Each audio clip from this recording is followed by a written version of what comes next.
Welcome to my fantasy world of Frosholm. This MOC started as a front gate and now spans over 18 32 by 32 base plates. We are now on the final episode of the series, which means there's a lot to go over. So we're going to take this section by section. Ira stood on the ruined tower of Frosthaven and surveyed the landscape below.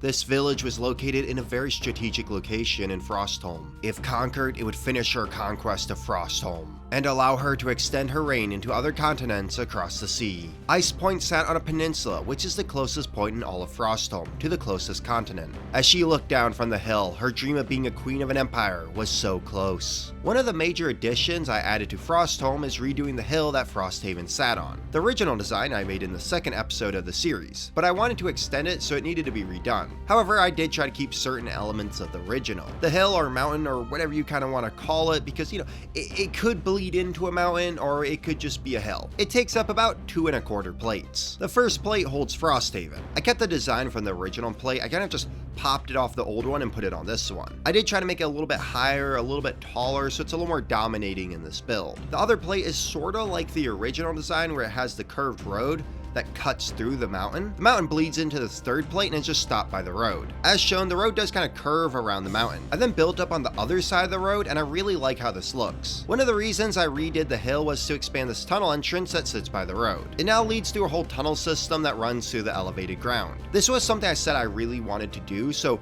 when I was redoing the hill, I was like, you know what, this is the perfect opportunity to do it. The tunnel system isn't anything crazy. It does do a good job of using up this wasted space though. I added in some cobwebs because I want people to think there's like ice spiders down here. I don't know how well you guys can see it, but I did add in this like ice planet figure frozen into the wall. Now under Frosthaven, there's this little cutout and you're probably wondering what this is. Honestly, I didn't know what to add here. Yeah, I kind of just had this space and I was like, I don't really know what to do with this. And then I was putting together some parts to make the little thing that goes inside of it and I was like, this is kind of a cool shape. So let's make this little random build I did into a piece of lore. Under the tower of Frosthaven, frozen to time, sits a dragon egg. That basically covers this entire row of mountain plates. Thud, thud, thud. Baldr had been warned that the queen had recruited these monsters, but the sight of them still didn't stop shivers going down his spine. She had brought snow golems. One of the monsters I was really excited about adding to this MOC was a snow golem. When I started building the snow golem, I really didn't have a plan of what I was going to do. I did have some ideas, but really I just started throwing parts together. It's mostly white with a bit of transparent blue. There's also a little bit of gray, but that's mostly from the ball joints. I didn't have those parts in white, so I used gray, and I think it works really well. I tried to give him the spiky feel, and you can definitely see that when you look at the back of him. The hands came out a little bit weird because I couldn't find a way to add a third finger without it looking really goofy. But hey, he can still grab a minifigure, so that's what's important. So when I was making the head, I really didn't know what to do. Like, coming up for a head for a new creature is really hard to do, and I didn't really have anything to base it off of. But I kind of dig this more flattish face with more angles in the back. And using those transparent pieces for eyes really gives him some personality. So the head isn't posable, but that's just because I couldn't find the right pieces that I wanted in my collection to make that happen. Overall, he is a little bit messy and definitely not as clean as some other people's creatures. But that's sort of how I built all of Frosholm, so you know what, it just fits him perfectly. I do have to share this quick story about this creature. I was showing this MOC at Brickworld Chicago 2024 and I got to meet one of my personal heroes, Brotherhood Workshop. If you don't know who he is, he makes amazing Lego animations. You've probably seen his Lego Lord of the Rings animations, which are just so well done and also really funny. I loved watching his videos growing up and he was one of the people who inspired me to want to become a YouTuber. And it was really cool because I got to show him Frostholm and the snow golem. And he picked the snow golem up, moved it around and went, yeah, I can animate this. That alone is one of the greatest compliments I've ever received when it came to one of my MOCs. To bridge the gap between the mountain and the village, I made 6 plates to put troop movements on. There is a lot happening here minifigure wise, so let's take a look. First off, we have mercenaries coming down the road. At the back of the line is the wolf pack. Look, they may be fearsome fighters, but they also know you can't collect money if you're dead. On the right, Baldr is leading his troops to this small grove of trees to attack the flank of Baldr's defenses. I wanted to put in a few small trees to add a bit more plant life to this MOC. It also just makes a great spot to put minifigures for a cool scene. However, Baldr won't get far. A crew of Sylvan berserkers who got to the battle early are moving up to protect Baldr's flank. Moving in from the left are more mercenaries who are going to engage Eric's men. As Eric and his men moved into a defensive position, a rumbling started, and from below the snow a creature burst forth. grabbing one of his soldiers. Another monster I made for Frostholm is this creature, which I asked for your help to name. There were a lot of great suggestions, but my favorite was the Sleek Tusk Scarab by Commander Blackheart. Sleek tusks are known for their jagged tusks that protrudes from under its armor. They also have pincers that paired with the tusk make them extremely dangerous. On their back is an armored shell that is almost impossible to penetrate. However, they have soft underbellies. This is why they bury themselves in the snow, and when their prey gets near, they burst out, grabbing it and pulls their catch into the ground. They live across Frosholm and are a dangerous hazard to come across. There are even very dangerous plains in Frosholm where hundreds of them are buried in the snow. However, the meat of the sleek tusk is very tasty, and the shells have a wide variety of uses, including armor. So it is a sport for the men of Frosholm to hunt them like wild boars. The sleek tusk was a fun experiment I did of just throwing parts together to see what kind of monster I could make.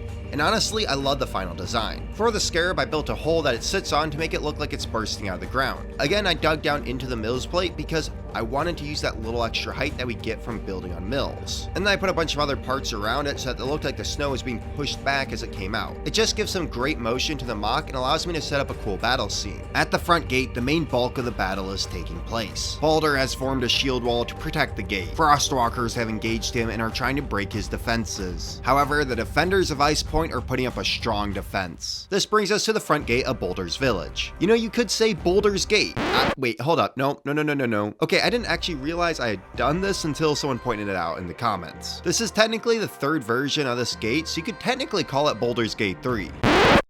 Alright, let's just move on. So the wall is basically the same, except I did make a few new changes. In the first episode of Frostholm, I made a front gate. I ended up changing it to make it look more secure. I started by beefing up both watchtowers on either side. You can now fit about 3 figures into each tower. I just love the overall look of these a lot more than what I had before. Another addition I made to the walls is adding on these tan cones. It just makes the walls look a lot more like a wooden palisade. The walls kind of looked a little bit plain before this, and I think this really improved the look. Past the gates is the village of Icepoint. In the middle sits the Chieftain's Hall. Now, I made a full video about this, so I won't cover that again here, but I do want to take a look at all the buildings surrounding it. When you first walk into the village of Icepoint, there's a little guard shack to your right. Guards sit here to get out of the weather and to watch the front gates. I did add some clips to the walls so that they could hang weapons inside of it. Besides that, the overall look of the guard shack is pretty simple, but it does the job. Behind the shack is a couple of different things. First off, there is a small pig pen. The pig pen also has a small hut to put pigs into. The pig pen just helps build out the life of the village a bit more. It just shows one of the ways that the village gets its food. Next to the pig pen is this big pile of logs. These logs could be for firewood or for building another building in Icepoint. To be honest, I kind of just had the space here and I didn't know what to put there. Next to the pile of wood is a stable to put horses into. I didn't really know what else to put here, and I could have put a house or other buildings, but I was like, they have horses, so they gotta put them somewhere. When it comes to the village of Icepoint, people mostly just see the roofs. Having buildings is more of an aesthetic thing just so that it fills out the village and looks lived in.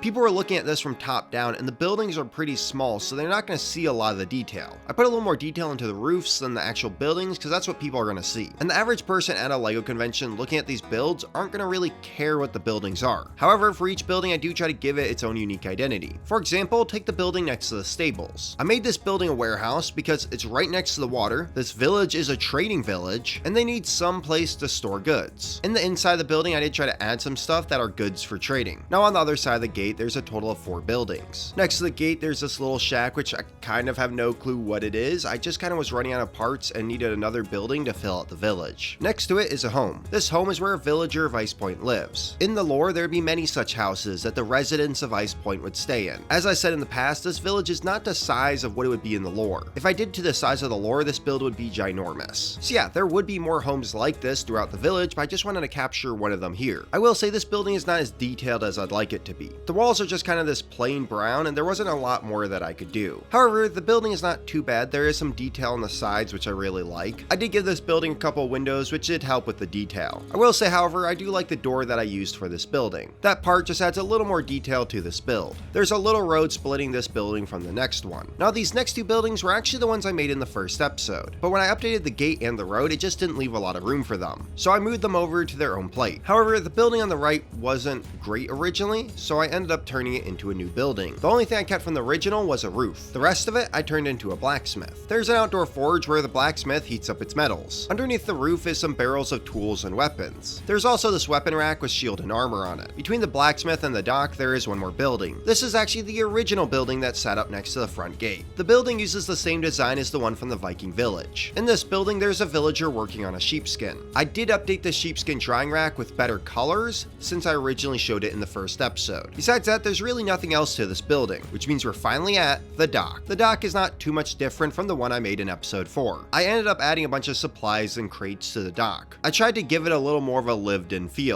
I did add some white parts to represent snow because you know what? It is snowing in Frosholm, so everything in this build should have at least a little bit of white on it. Now, I never ended up making a boat for Frosholm. As of right now, I don't really have the parts for it, and it's a little bit out of my skill range. A boat is definitely something I want to make in the future, but as of right now, just couldn't do it. So for right now, I used this boat from the original Lego Viking theme, which honestly does the trick and fits with Frostholm pretty well. I also added more Sylvan Berserkers coming to the rescue from the boat. I made a lot of these guys, so it was easy to put them in a few different spots in the MOC. In the lore, there would have been a bunch of ships filled with Sylvan Berserkers coming to the rescue of Icepoint. And that brings me to the end of the Frostholm MOC. Baldr stood over the slain ice switch. In the end, the defenders of Icepoint had prevailed. And that is the entire Frostholm build. This was a lot of fun to make, and I had a blast building out the world of Frostholm. I can't believe this idea came from the Viking Village and me just having a lot of a CMF and wanting to build a village out of them. For me, this MOC was a really big undertaking. I had never really done anything like this before, and in the end I was really happy with how it came out. Now there are definitely ways that I could have improved this MOC. There is so much more I could do to build out the world of Frostholm and the village of Icepoint. Like, my favorite part about doing this MOC was coming up with the lore.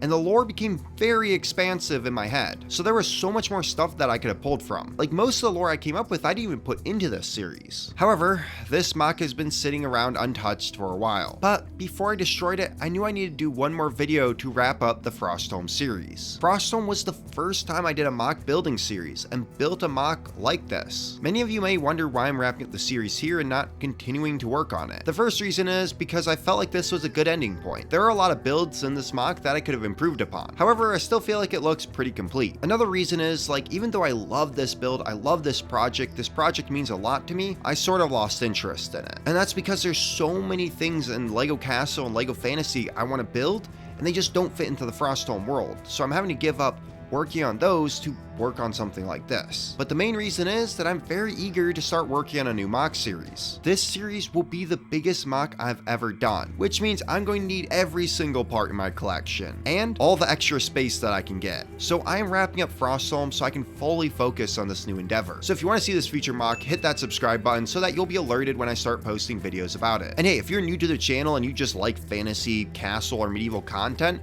I highly recommend hitting that subscribe button. And now, I think it's time for us to leave the snowy world of Frostholm.